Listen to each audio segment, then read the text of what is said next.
You have some deep insights that are going to feel like moments of awakening for you, dear Aquarius, which is wonderful.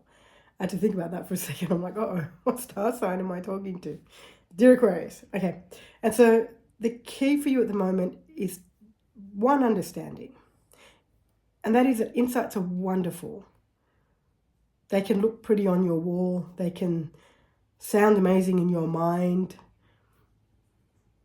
However, unless you take action on the insights, whatever that may be, whatever action that may be, they're just going to take up a lot of your mental space. And I did speak to the Aquarians, I think yesterday, about how the pace of your mind and the thoughts and the amount of thoughts that move through your mind in any given time, which is probably the most out of all the star signs. So the last thing you need is an insight that just turns into information that sits somewhere in the back of your head. So my suggestion to the Aquarians from here on in is going to be, whatever the insight is that lands for you, first of all, write it down.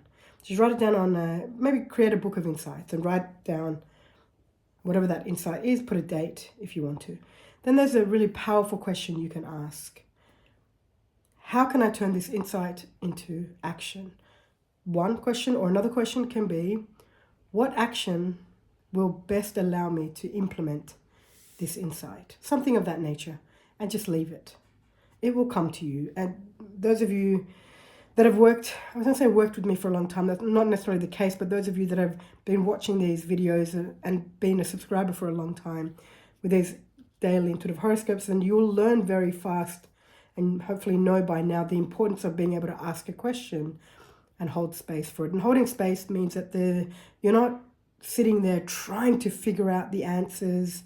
You're not losing yourself or digging deep for answers. You're simply allowing the question to be. A lot of people can feel very uncomfortable with the question. And so allowing the part of you that feels discomfort with a question, allowing that to be there. That's holding space for a question.